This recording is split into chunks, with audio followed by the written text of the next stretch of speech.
नमस्कार, पद्मेश न्यूज में आपका स्वागत है। मैं हूं अर्चना मिश्रा। सबसे पहले रुख करते हैं आज की हेडलाइंस पर।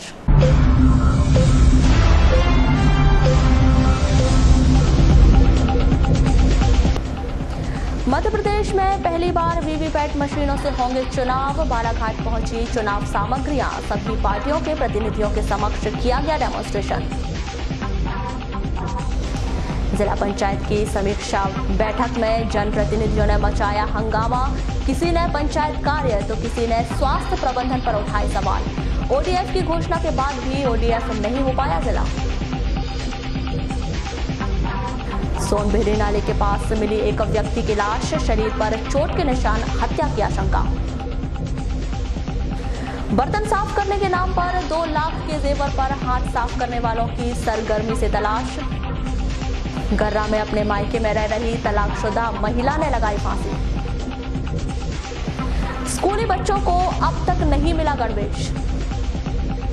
और एरियर्स के बिल भुगतान के लिए शनिवार और रविवार को भी खुले रहेंगे कोषालय। और अब समाचार विस्तार से। आगामी विधानसभा चुनाव को देखते हुए भारत निर्वाचन आयोग ने चुनाव को पारदर्शिता और शांति से कराने की तैयारियां पूरी कर ली हैं, जिसके लिए निर्वाचन आयोग द्वारा वीवीपैट मशीनों और चुनाव सामग्रियों के डेमोन्स्ट्रेशन की प्रक्रिया की जा रही है। इसी क्रम में निर्वाचन आयोग द्वारा बालाघाट जिले में 2470 बैलेट मशीन, 2060 बैटरी और 2140 कंट्रोल मशीन सहित अन्य चुनाव सामग्रियां पहुंचा दी गई हैं, जिसका डेमोन्स्ट्रेशन शुक्रवार को पॉलिटेक्निक कॉलेज में किया गया। इस डेमोन्स्ट्रेशन के दौरान बेंगलोर और बालाघाट के करीब 40 इंजीनियरों ने वीवीपैट मशीन से चुनाव कराने की प्रक्रिया को समझाया। साथ ही इस मशीन से पूरी पारदर्शिता के साथ चुनाव संपन्न कराने की जानकारी दी। देखिए हम बैलेट इशू होता, अब हमने बैलेट का नहीं, ये बैलेट इशू कर दी। ये लाल जल गया, यहाँ पे ग्रीन जल गया। आप एक तो दबाना, आप ख्याल करना कौन सा बटन दबा रहे हो। 3 दबा रहे हो, चलो ठीक है। आप देखो यहाँ ये जो है गामा आया कि नहीं, गामा आ गया तो आप जो भी चिन्ह रहेगा यहाँ पे वो डिस्प्ले हो। चलो ठीक है, आ गया। अभी ये बंद होगा। टोटल 23 सेकंड का टाइम लगता है इसको बराबर। यहाँ पे जो सिंबल है वो अपने को वहाँ डिस्प्ले होना चाहिए।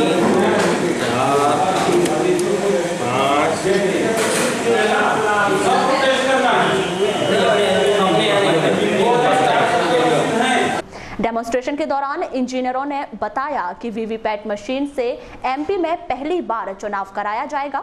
इसके पहले वीवीपैट मशीन से बेंगलोर, कर्नाटक में चुनाव कराया जा चुका है। आयोजित इस डेमोन्स्ट्रेशन के संदर्भ में की गई चर्चा के दौरान अपर कलेक्टर शिव गोविंद मरकाम ने बताया कि सभी पार्टियों के जनप्रतिनिधियों के समक्ष मशीनों का डेमोन्स्ट्रेशन किया गया है, ताकि उनके मन में मशीन को लेकर कोई शंका न रहे। साथ ही उन्होंने इस चुनाव को लेकर अन्य जानकारियां भी दी। निर्वाचन आयोग से निर्देशानुसार आज जो है सभी पार्टियों के जनप्रतिनिधियों को बुलाया गया था और वो अपने सभी पार्टियों के जनप्रतिनिधि आज यहाँ उपस्थित हुए हैं। उनके सामने में जो अपने यहाँ जो इलेक्शन कमीशन से आया हुआ है मतदान सामग्री BOSU और वीवीपैट, तो इसका डेमो इनके सामने कराया जा रहा है। तो इसमें लगभग एक मशीन में 500 और 1000 का मतदान करेंगे और उसमें देखा जाएगा कि हम मतदान जो कर रहे हैं उस वीवीपैट में वो निशान आ रहा है कि नहीं, वो हमारा कैंडिडेट का आ रहा है कि नहीं। तो इसको टेस्टिंग के लिए आयोग से निर्देश प्राप्त हुए हैं, तो उसके तहत सभी जनप्रतिनिधियों को बुला के सबके सामने हम डेमो कर रहे हैं। सर, ये 1500 मतदान की जो मशीनें कहाँ रखी जाएंगी? नहीं, जो ये अपना तो अभी टेस्टिंग कर रहे हैं। तो जितने मतदान केंद्रों में जितने कैंडिडेट रहेंगे, माने जितने कैंडिडेट रहेंगे उसके आधार पर सेट किया जाएगा। उस विधानसभा में इतना कैंडिडेट है, उसके आधार पर सेट करके उस मशीन को पीठासीन अधिकारी को दिया जाएगा मतदान केंद्रों में, और वहाँ पे उस मतदान केंद्र में कितना वोटर्स हैं उसके आधार पर भी वोट होगा। तो लगभग इलेक्शन कमीशन का निर्देश है कि कम से कम 1000 से कम एक मतदान केंद्र में होना चाहिए। तो उसके आधार पर वोटर लिस्ट बना हुआ है, तो उसके आधार पर सब गर्रा के मशीन टोला में अपने मायके में रह रही एक 42 वर्षीय महिला रेखाबाई बिसेन ने अपने घर में फांसी लगा ली। महिला ने फांसी उस समय लगाई जब घर के सभी लोग खेत गए हुए थे। यह महिला मानसिक रूप से कमजोर थी। इसी के चलते शादी के 2 साल बाद ही उसके पति ने उसे तलाक दे दिया था। तभी से यह महिला अपने पिता के घर में रह रही थी। अभी 2 वर्ष पहले इस महिला की मां की मृत्यु हो गई थी। तब से यह महिला और ज्यादा गुमसुम रहने लगी थी।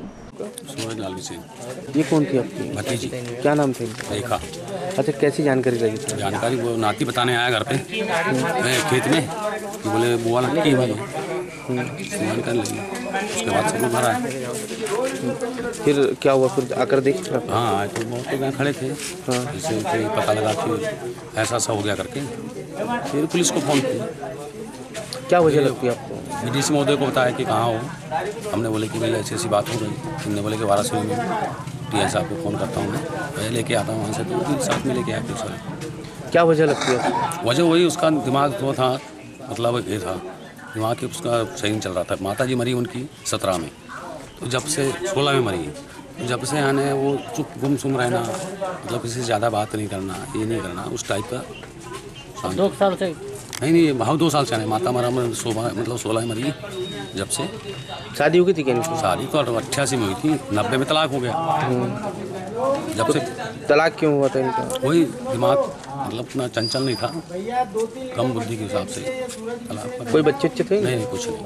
तो 91-90 से यहीं पे पिताजी के साथ। शुक्रवार को जिला सहकारी केंद्रीय बैंक बालाघाट में मुख्यमंत्री ऋण समाधान योजना की समीक्षा बैठक का आयोजन किया गया, जिसमें केंद्रीय बैंक अध्यक्ष राजकुमार रायजादा ने सभी 126 शाखा समितियों के प्रबंधकों से ऋण समाधान योजना के वर्तमान आंकड़ों की जानकारियां ली।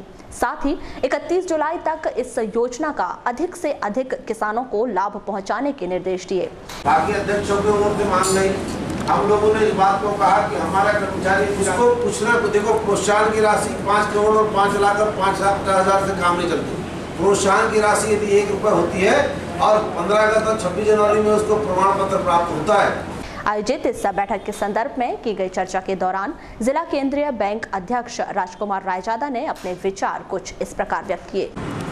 एक लंबे समय से कालातीत ऋणी और उसके कारण कालातीत समितियां, एक बार ऐसा अवसर आया था कि वैद्यनाथन का योजना आई थी, इसमें सभी समितियों को हमने हानि से बाहर ला लिया था क्योंकि उस शासन ने उसको राशि उपलब्ध कराई थी। लेकिन आज भी सभी समितियां अपने उन कालातीत ऋणियों के कारण एनपीए में बाहर हैं, मतलब हानि में चल रही हैं।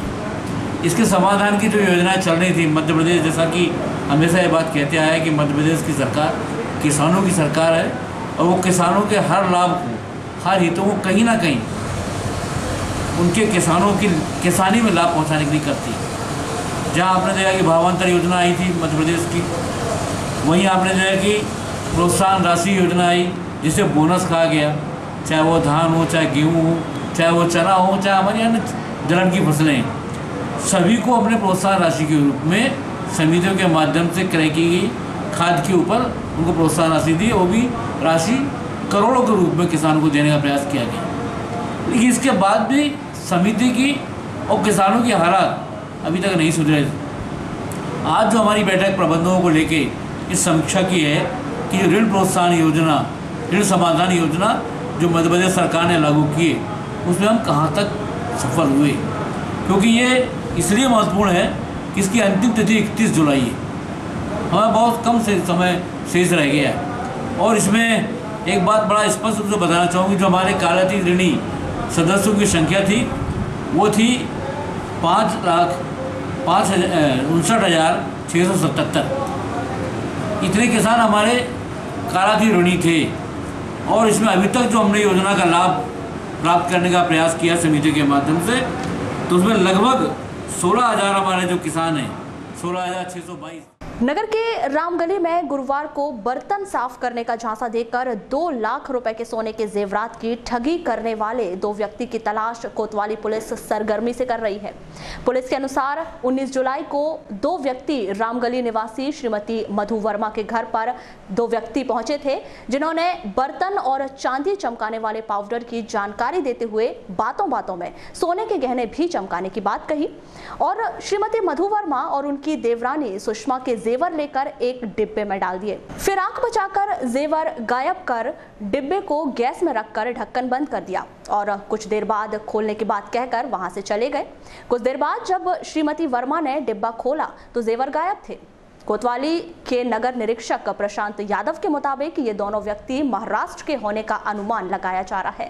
पुराने राम मंदिर के पास मधु वर्मा, निरंजन वर्मा जो कि 65 साल की लेडीज़ हैं, उनको सोना साफ करने के नाम पे 2 व्यक्ति आते हैं और सोना साफ करने के नाम पे उनका जो है जेवर को धोखाधड़ी कर ठगी करके ले जाते हैं। उनमें करीबन 6 तोला करीबन वो धोखाधड़ी करके ले गए हैं, जिनकी पुलिस तलाश कर रही है। अभी मुकदमा कायम कर लिया गया, जांच जारी है। सर अभी 2 मोटरसाइकिल नंबर भी है सर, कहाँ की मोटरसाइकिल हो सकती है? CCTV फुटेज जो शहर में लगे हुए हैं उनमें फुटेज देखे गए हैं, जो कि लगभग जो नंबर है वो बालाघाट वो महाराष्ट्र तरफ का दिख रहा है। उसका स्पष्ट नंबर नहीं है, उसको भी अपन क्लियर कर रहे हैं। शुक्रवार को जिला पंचायत बालाघाट में सामान्य सभा की बैठक का आयोजन किया गया। आयोजित इस बैठक में महिला बाल विकास, स्वास्थ्य विभाग, बालाघाट मंडी, लोक निर्माण विभाग, मत्स्य व पशु चिकित्सा विभाग सहित शौचालय निर्माण, पंचायत के कार्यों आदि की विस्तृत चर्चा कर निर्माणाधीन व पूर्व में किए गए कार्यों की समीक्षा की गई थी। जिला पंचायत के सभागृह में आयोजित इस बैठक की शुरुआत काफी हंगामेदार रही, जहां क्षेत्रों के प्रतिनिधियों ने स्वास्थ्य विभाग, पंचायत कार्यों, शौचालय निर्माण और लोक निर्माण विभाग के कार्यों पर बहस की। इससे जिला पंचायत सदस्य दुर्गेश बिसेन ने जहां पशु कृत्रिम गर्भाधान योजना पर सवाल उठाए, तो वहीं उन्होंने सामुदायिक स्वास्थ्य केंद्र किरनापुर में NRC की व्यवस्था व प्रसूता कक्ष का पुनः निर्माण कराए जाने पर बहस की। इसके अलावा वारासिवनी के जनपद अध्यक्ष चिंतामन नगपुरे द्वारा ग्राम एकौड़ी में किए गए विकास कार्यों में भ्रष्टाचार किए जाने की बात पर जमकर हंगामा मचाया। साथ ही संबंधित लोगों पर कार्रवाई न होने पर नाराजगी व्यक्त की। सरपंच ने अगर अति किया है तो उसको परिणाम भुगतने का हक है, मगर परिणाम हम देंगे या हम उसके लिए जांच करवा के जो सही है वो सही, जो गलत है उसको गलत। करोड़ों रुपए का गवर्नर सर इसमें मेरे को फाइल दिया उसने। मैंने कहा मेरे पास में क्यों दे रहे, तो बोले आप सबको तो दे दिया, आप चुके थे, आपको भी दे दिया। किसने दिया? उसके अंतर्गत कौन सी पंचायत आई? तो एक बड़ी आई और एक समतलीकरण को 4 बार कर लिए। कैसे यही है, कैसे सभी नहीं है, कैसे सचिव है, कैसे सीओ है, ये समझ नहीं आता मेरे को, गले से बात नहीं उतरती। इसके जवाब में जिला पंचायत CEO श्रीमती मंजूषा विक्रांत राय ने कहा कि ग्राम एकौड़ी के सरपंच सचिव पर धारा 40 की कार्यवाही कर वसूली की जा रही है। साथ ही रोजगार सहायक व सब इंजीनियर पर भी कार्यवाही की गई है। 2 चीजें जो मैंने प्रारंभिक तौर पर उसमें चेक की थी, उनके हिसाब से कार्रवाई उसमें रोजगार सहायक के खिलाफ मामला बन रहा था, वो हो गई। एक को हटा दिया। सब इंजीनियर उसमें ऑलरेडी उसमें है, सब इंजीनियर के खिलाफ भी कार्रवाई होगी। इसके बाद में सरपंच और सचिव बचते, उनके खिलाफ धारा 40 का पकड़ लग गया। प्रारंभिक तौर पे जो उसमें वसूली निकल रही है वो पैसा उसमें जमा हो रहा है। और ERES ये डिटेल इन्होंने पूरी जांच की है, तकनीकी तौर पे इन्होंने जब रिपोर्ट ये दी है तब उसमें आगे की कार्रवाई। इसके अलावा अन्य जनप्रतिनिधियों ने भी अपने अपने क्षेत्र से जुड़े मुद्दों पर सामान्य सभा का ध्यान अपनी ओर आकर्षित किया। आयोजित इस बैठक के संदर्भ में की गई चर्चा के दौरान जिला पंचायत सदस्य दुर्गेश बिसेन ने सभा में उठाए गए मुद्दों की जानकारी देते हुए 2 प्रस्ताव पास होने की बात कही। सामान्य सभा की बैठक में स्वास्थ्य विभाग की समीक्षा में हमने बात रखी कि बालाघाट जिले के डिस्ट्रिक्ट हॉस्पिटल में जब से डॉक्टर गांधी निलंबित हुए हैं तब से वहाँ पर आँख के डॉक्टर की नियुक्ति नहीं हो पाई है, जिससे कि जिले की जनता को आँख का इलाज कराने में काफ़ी असुविधा हो रही है। डॉक्टर नहीं होने की वजह से उन्हें आँख से संबंधित बीमारियों का इलाज कराने के लिए इधर उधर प्राइवेट डॉक्टरों के पास में भटकना पड़ता है। दूसरा, जो किरनापुर सामुदायिक स्वास्थ्य केंद्र में जो पोषण पुनर्वास केंद्र है जिसको NRC कहा जाता है, वो वहाँ पर नहीं होने की वजह से वहाँ के जो कुपोषित बच्चे हैं उनको बालाघाट या लांजी में ले जाया जाता है और ये व्यवस्था वहाँ नहीं होने की वजह से ऐसा हो रहा है। तो हमने सदन में प्रस्ताव पारित करवाया कि NRC वहाँ पर खोली जाए, पुनर्वास पोषण केंद्र वहाँ पर किरनापुर में सामुदायिक स्वास्थ्य केंद्र में खोला जाए, ऐसी हमने मांग रखी, जिसका प्रस्ताव पारित हो चुका है और वो शासन को भेजा जाएगा। दूसरा, जो स्वास्थ्य केंद्र किरनापुर है, वहाँ पर जो प्रसूता वार्ड है वो 10 बिस्तर का प्रसूता वार्ड है जो चारों तरफ से टपक रहा है। तो हमने मांग रखी है कि वहाँ पर भी जो प्रसूता वार्ड जो है वहाँ पर दूसरा भवन स्वीकृत की जाए, ऐसी भी हमने मांग वहाँ पर जिला पंचायत बैठक में रखी। वहीं लांजी जनपद अध्यक्ष अमृतलाल मेश्राम ने स्वास्थ्य विभाग का मुद्दा उठाते हुए जिला अस्पताल प्रबंधन पर कई सवालिया निशान उठाए। दिनांक 13/7/2018 को ग्राम पंचायत मोहारा लांजी के अंतर्गत श्रीमती वर्षा टोंडरे को जिला चिकित्सालय में लाया गया। उसको ब्लीडिंग हो रही थी और सुबह 4 बजे लाने के बावजूद दूसरे दिन 4 बजे उसी दिन 4 बजे उसकी इलाज चालू। क्या यह जिला चिकित्सालय में इस तरह की व्यवस्था है? क्या गरीब आदमी के लिए किस प्रकार से गरीब आदमी यहाँ पे ट्रीटमेंट करा पाएगा? ये बहुत गंभीर मामले हैं और निंदनीय है। उसके बावजूद जब मुझे फ़ोन गया जनपद अध्यक्ष के नाते, मैंने माननीय मंत्री जी को इस मामले में फ़ोन किया। उनने फ़ोन किया, उसके बाद ट्रीटमेंट चालू हुई है। क्या ऐसा होना चाहिए? कि बड़े आप इसके किसके जिम्मेदार मानते हैं? इसके तो जिम्मेदार यहाँ के जो अधिकारी हैं वो इसके जिम्मेदार हैं। इस सामान्य सभा की बैठक के संदर्भ में की गई चर्चा के दौरान जिला पंचायत अध्यक्ष श्रीमती रेखा बिसेन ने अपने विचार कुछ इस प्रकार व्यक्त किए।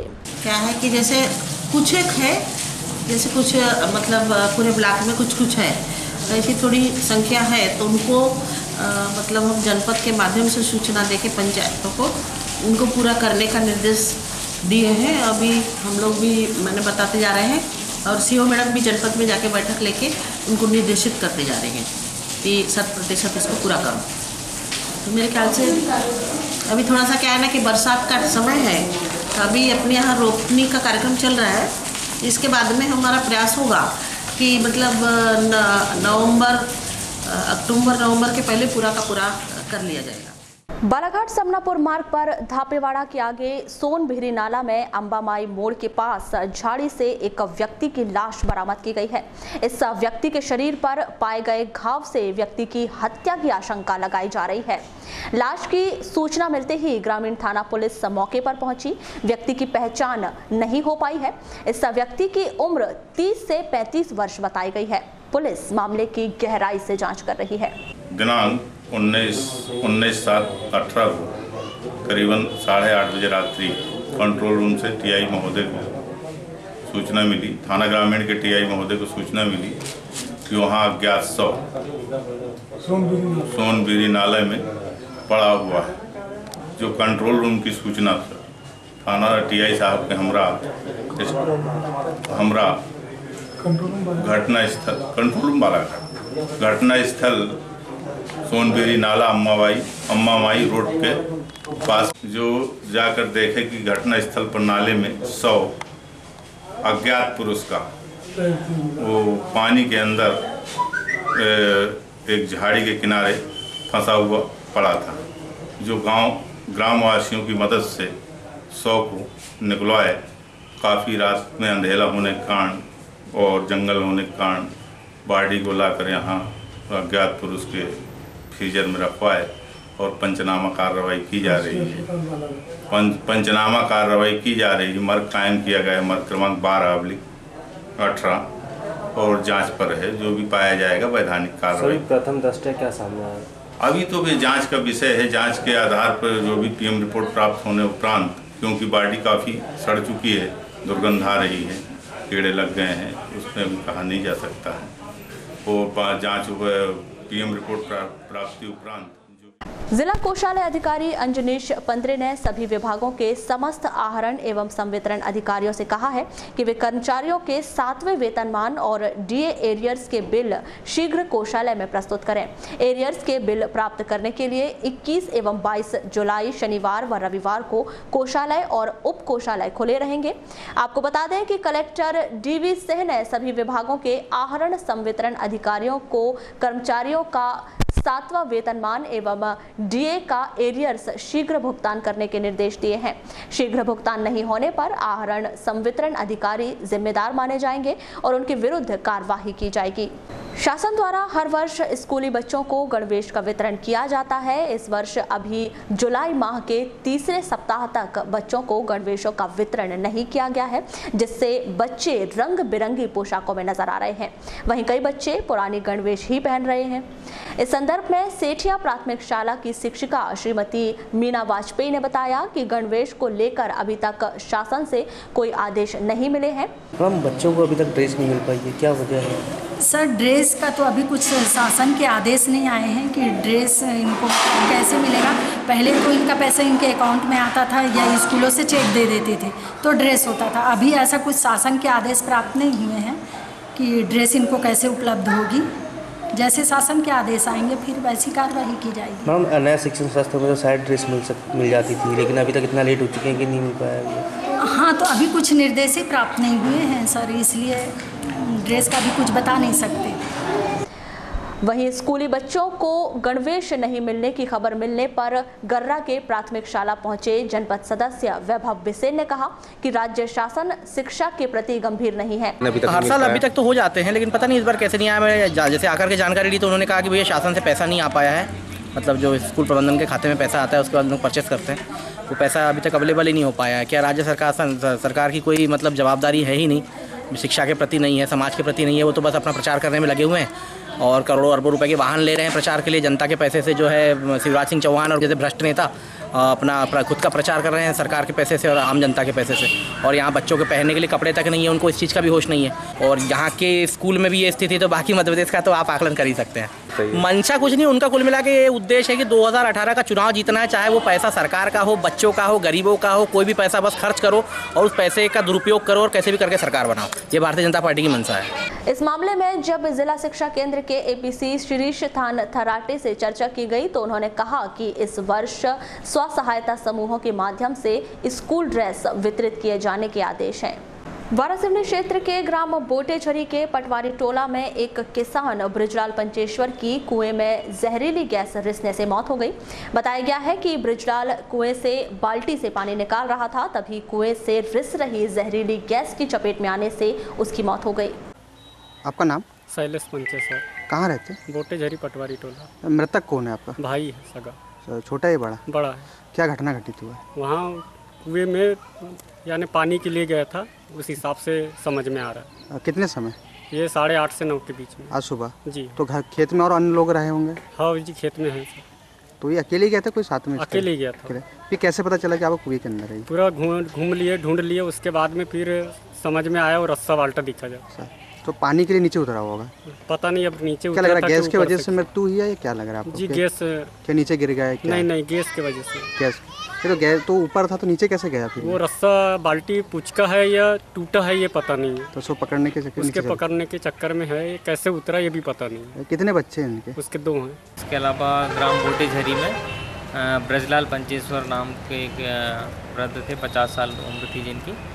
वो अपने खेत में काम कर रहे थे और कुएं के पास पानी वगैरह लेने गए थे। उस समय जो है किसी कारणवश जो है वो कुएं में गिर पड़े और जिसके कारण उनकी मृत्यु हुई है। तीनों मामलों में जो है मर्ग कायम करके जांच में लिया गया। वारासिवनी के वार्ड नंबर 3 निवासी महेश चौधरी ने सम्राट सिटी केबल के संचालक शिशिर पवार के खिलाफ मारपीट करने की रिपोर्ट दर्ज करवाई है।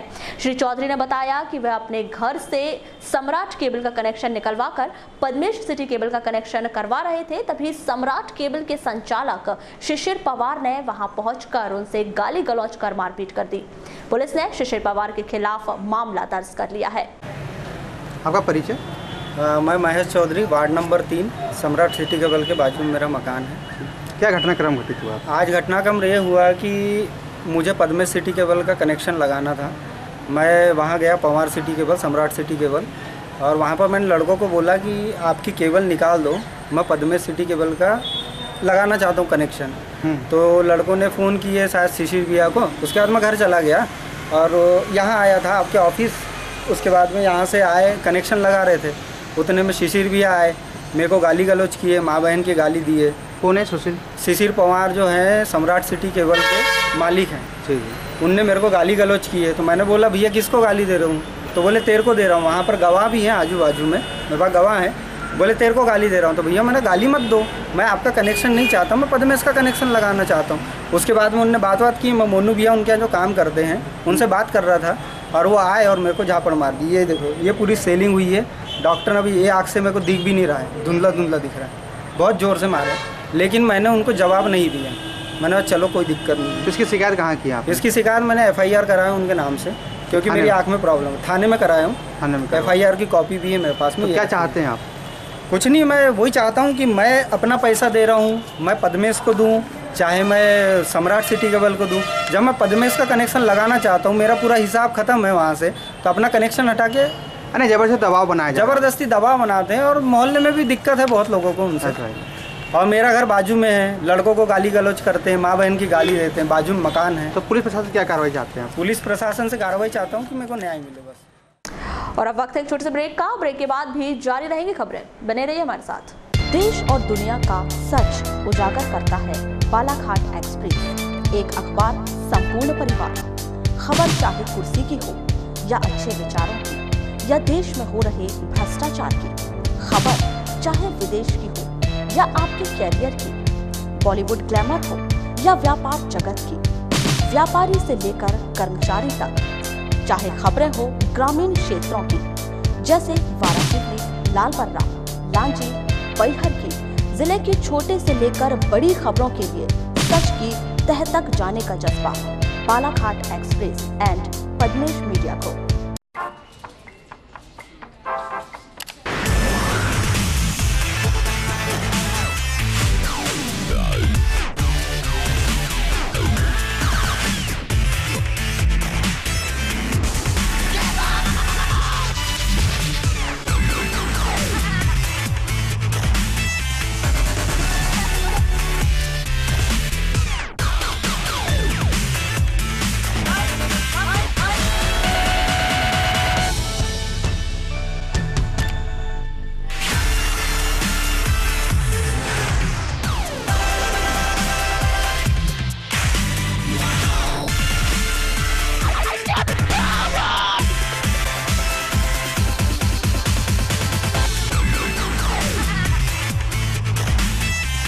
ब्रेक के बाद एक बार फिर आपका स्वागत है। बढ़ते हैं खबरों की ओर।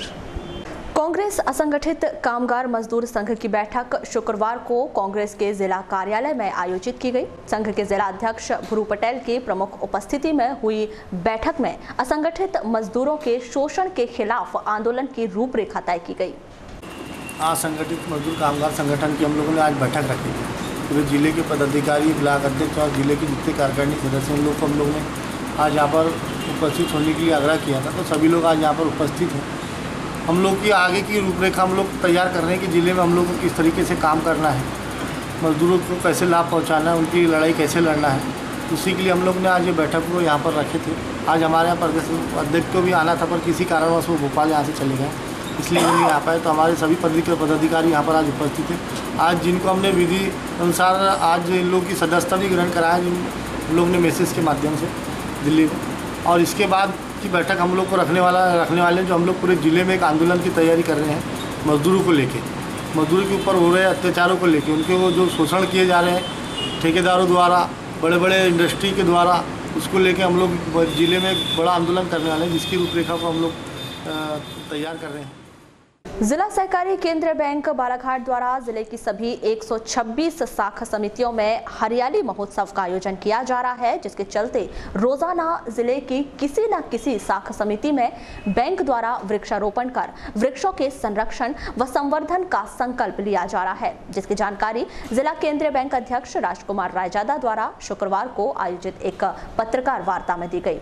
आयोजित इस पत्रकार वार्ता के संदर्भ में की गई चर्चा के दौरान जिला केंद्रीय बैंक अध्यक्ष श्री रायजादा ने बताया कि बैंक द्वारा 15 अगस्त तक सभी 126 सोसाइटी में 1300 वृक्ष लगाने का लक्ष्य पूरा किया जाएगा। प्रकृति न केवल अच्छी वर्षा दे, अच्छी ठंड दे और अच्छी गर्मी दे, इसके लिए हम इस वातावरण को सुधारने के लिए और सहकारिता में, जैसे कहते हैं ना, बिना सहकार नहीं उद्धार, क्योंकि हमारी पार्टी इसमें एक कदम आगे बढ़े कहती है बिन संस्कार नहीं सहकार। ये संस्कारिक होंगे तो सहकार का सही लाभ हो पाएगा। इसी तारतम्य में हम पूरे जिले में हमारी लगभग 126 समितियां हैं, जिसमें कम से कम 10 झाड़ लगाकर इस हरियाली महोत्सव को मनाने जा रहे हैं। और रोज़ किसी न किसी ब्रांच में जाकर हम 10 पेड़ों का लगाते हैं और वहाँ के किसानों को उसमें शामिल करते हैं, वहाँ कर्मचारी को उसमें शामिल करते हैं। और इसके पीछे उद्देश्य ये है कि जब व्यक्ति अपना हाथ से झाड़ लगाएगा और उसे फलता फूलता दिखेगा तो उसे न केवल आत्मिक खुशी होगी बल्कि वातावरण का शुद्धिकरण भी होगा। लालबर्रा क्षेत्र के बेलगांव और मेरेगांव के बीच वेनगंगा ढूठी मुख्य नहर में जल संसाधन विभाग द्वारा पुल का निर्माण कार्य समय अवधि में पूरा नहीं होने से ग्रामीणों को परेशानी हो रही है। पुल का निर्माण नहीं होने से किसानों को खेत में जाने की दिक्कत हो रही है।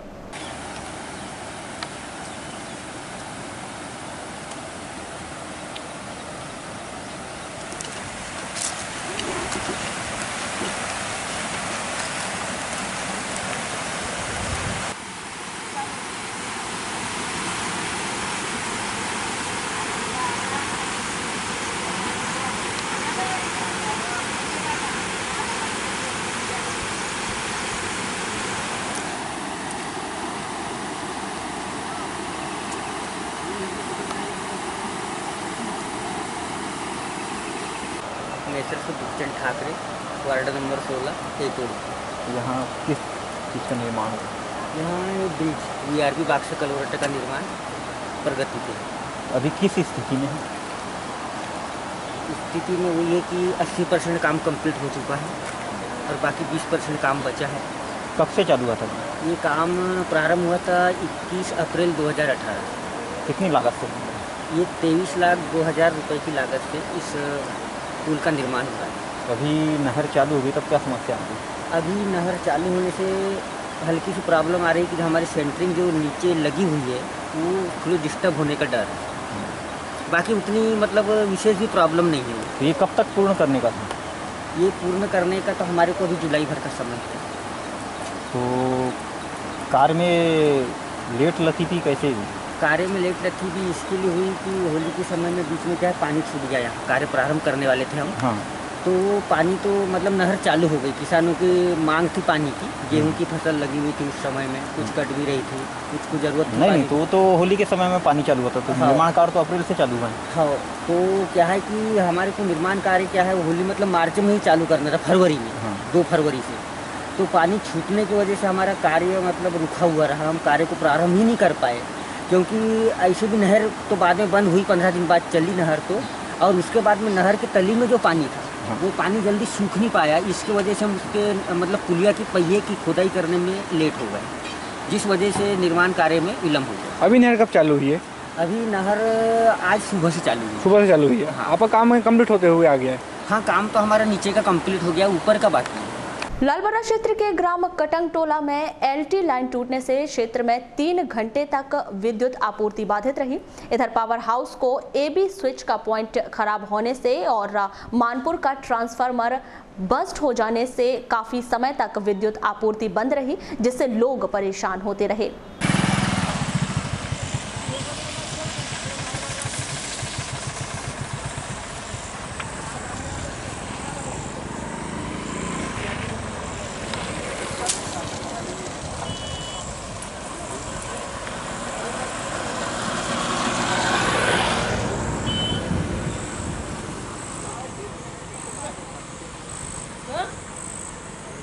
राजकुमार विषय कैसा क्या काम चालू है यहाँ पे? ये लोन के भी शिफ्टिंग का काम चालू है ठेकेदार द्वारा। कौन सी लाइन है ये? 11 kV। ये लाइन मतलब कहाँ जाती है? ये बस गाँव में फैली हुई है, पूरी मेरे गाँव है। गणेश इधर नेत्रा तक यानी पूरी फैली हुई है। लालबर्रा से बंद है ये लाइन। तो ये कब तक कार्य? बस और आधा घंटा।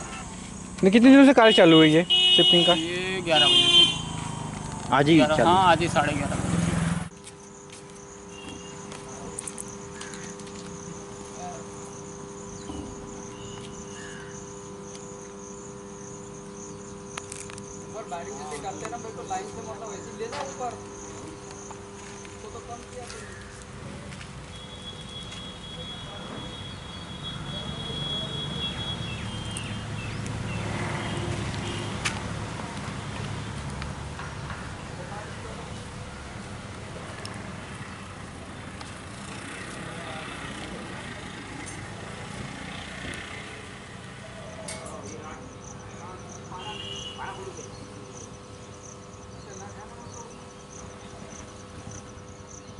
LR खोखले लाइन में। सर कैसी क्या लाइट गुल हुई आज काफ़ी समय से? और समय इसलिए लगा कि मतलब 33 पहले बैठ गई थी। लानता का एबी स्विच का मतलब पॉइंट निकल गया था, उसको ठीक करवाए। उसके बाद मतलब क्या है कि लालबर्रा चालू किए। लालबर्रा थोड़ी देर चालू रही, फिर कटंग टोला की खबर आई कि मतलब तार टूट गया। तो तार जोड़ने गए तो उस समय 11 kV प्लस LT लाइन दोनों एक ही खंभे पे थी, इसलिए लाइन बंद करनी पड़ी। तार जोड़ने के बाद लाइन स्टैंड किए, लाइन फिर बैठ गई। फिर पता चला कि मतलब क्या है, मानपुर के पास में है, नदी के किनारे DP पे बहुत ज़ोरों से आवाज़ आई। फिर हम लोग वहाँ गए और वहाँ जाकर के देखे तो एक इंसुलेटर बस्ट हो गया था, वहाँ का तार टूट गया। तार टूटने के कारण लाइन बैठ गई और लाइन मतलब क्या है कि ठीक करके अभी मतलब लाइन चालू की है। जैसे कितने से कितने समय तक? ये लगभग मतलब क्या है कि अब 12:30 बजे से मतलब क्या है कि लालबर्रा क्षेत्र के ग्राम भांडामुर्री में 20 जुलाई को भारतीय जनता युवा मोर्चा द्वारा वृक्षारोपण का अभियान शुभारंभ किया गया। यह अभियान कृषि मंत्री गौरीशंकर बिसेन और श्रीमती मौसम हरिणखेड़े की उपस्थिति में शुरू किया गया। इसके बाद कंजई, नेवरगांव, सिहोरा और पाथरशाही में भी वृक्षारोपण किया गया।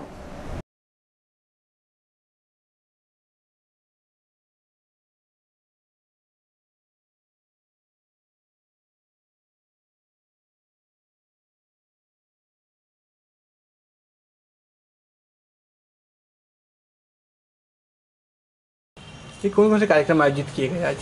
आज पर्यावरण संरक्षण के लिए संकल्पित होकर भारतीय जनता पार्टी युवा मोर्चा के जिले के अध्यक्ष भाई गजेंद्र भारद्वाज, लालबर्रा मंडल के अध्यक्ष भाई संजीव अवधिया के अगवानी में, साथ ही इस क्षेत्र के विधायक एवं मध्य प्रदेश शासन के कृषि मंत्री सम्माननीय गौरीशंकर जी बिसेन की प्रमुख उपस्थिति में एक शुरुआत वृक्षारोपण महाअभियान चलो प्रकृति की ओर की गई।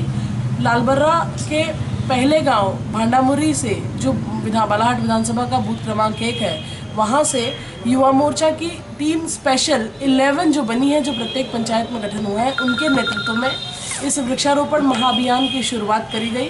प्रथम चरण में आज भांडामुर्री, कंजई, नेवरगांव, सिहोरा, पाथरशाही में वृक्षारोपण किया गया। साथ ही पौधों के संरक्षण के लिए उनकी पूरी देखभाल का भी संकल्प हमारे युवा मोर्चा की टीम स्पेशल 11 ने संकल्प लिया है। और मेरा मीडिया के माध्यम से सभी से आह्वान है कि प्रकृति के संरक्षण में हम इससे बड़ा योगदान नहीं दे सकते। इस वर्षा ऋतु में हम ज़्यादा से ज़्यादा पौधे लगाएं, उनका संरक्षण भी करें और भी लोगों को लगाने के लिए प्रेरित करें। बुलेटिन के अंत में एक बार फिर नजर डालते हैं आज की हेडलाइंस पर।